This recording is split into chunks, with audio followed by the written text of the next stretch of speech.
ജീവിതത്തിൽ ആദ്യമായിട്ടൊരു പായസം ട്രൈ ചെയ്ത് നോക്കി.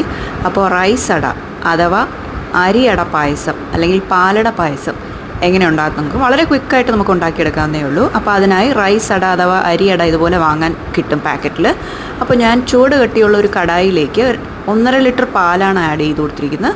പ്രഷർ കുക്കറോ അഥവാ ഉരുളിയോ ഉപയോഗിക്കാം. അപ്പോൾ അതിലേക്ക് 1 കപ്പ് പഞ്ചസാരയും കൂടെ ചേർത്ത് മിക്സ് ചെയ്യുന്നുണ്ട്. അതിനുശേഷം പാല് തിളച്ച് വരുമ്പോൾ അതിലേക്ക് ഈ അരിയടയും കൂടെ ചേർത്ത് കൊടുത്ത് ഇങ്ങനെ ഇളക്കി കൊടുക്കുക. 30 മുതൽ 40 മിനിറ്റ് വരെയാണ് ഇതിൻ്റെ കുക്കിംഗ് ടൈം. ഇടയ്ക്കിടയ്ക്ക് ഒന്ന് ഇളക്കി കൊടുക്കാൻ പ്രത്യേകം ശ്രദ്ധിക്കുക. ഏകദേശം പകുതി സമയമായിട്ടുണ്ട്.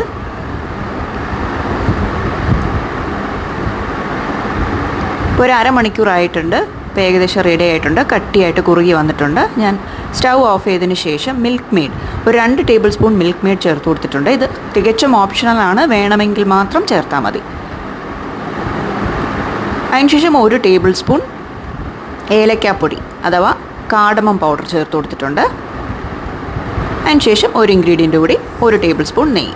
എന്നിട്ട് നല്ലൊരു മിക്സ് കൊടുക്കാം. അപ്പോൾ അത്രയേ ഉള്ളൂ. നമ്മൾ വളരെ ടേസ്റ്റി ആയിട്ടുള്ള പാലട പായസം റെഡി ആയിട്ടുണ്ട്. സൂപ്പർ സ്വീറ്റ് ആൻഡ് ടേസ്റ്റി ആയിരുന്നു. അപ്പോൾ എല്ലാവരും ട്രൈ ചെയ്ത് നോക്കാം. Thanks for watching. ബൈ.